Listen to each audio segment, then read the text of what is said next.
మనం తినే దాంట్లో ఏదో ఉంది అనుకుంటే అమ్మాయి లేదంటే అమ్మాయి అని రిలీఫ్ ఫీల్ అవుతాం. వాళ్ళు ఎక్కడ అది నిజం అని చెప్పి వాళ్ళు పెడతా ఉంటారు. మళ్ళీ అంటే మీరు తినింది వాడు కల్తీ నిజం అనేది ఇంకో దగ్గర జంతువుల కోవని కూడా పెట్టారు నిన్న. ఐ థింక్ నిన్న చూసిన వాటిలో అది లేదు అని తెలుసు.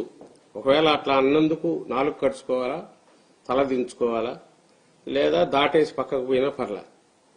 పైగా మళ్ళీ ఇప్పుడు అది నిజం అని చెప్పి అసలు ఎవరిని ఇంకా హత్య చేయాలనుకుంటారో అర్థం కావట్లా. జగన్మోహన్ రెడ్డి గారిను వైఎస్ఆర్సీపీని హత్య చేయాలంటే రాజకీయ ప్రయోజనం చాలా ఉన్నాయి. ఒక అబద్దం ఆడి ఒక తప్పుడు మాట మాట్లాడినాక దాన్ని కవర్ చేసుకోవడానికి ఈయన కాదని చెప్పి మళ్ళీ వెనకప్పుడు ఉండే ఆయన డిప్యూటీ సీఎం పవన్ కళ్యాణ్ ఆయన ఏకంగా ఈయనేదో జంతువులు కోవు అంటే జంతువు అంటే ఏదో ఒకటి వేరేనా ఎవడన్నా అనుకుంటాడు. అట్లా కాదు, ఇది పంది కోవు, గొడ్డు కోవు, ఫిష్ ఆయిల్, ఇంకా ఏమేమి ఉన్నాయో వెతకాలనుకున్నాడేమో, కుదరలేదేమో చెప్పి అయోధ్య కూడా పంపించినారన్నారు. మోడీ గారికి కూడా కోపం రావాలనుకుంటా, రావాలా ఆయన కూడా ఇది కావాలను వీటిని అయోధ్య కూడా పంపించారు అన్నాడు. ఏం కిక్కురు అనట్లేదు? సింపుల్ క్వశ్చన్ నేను వేసేది.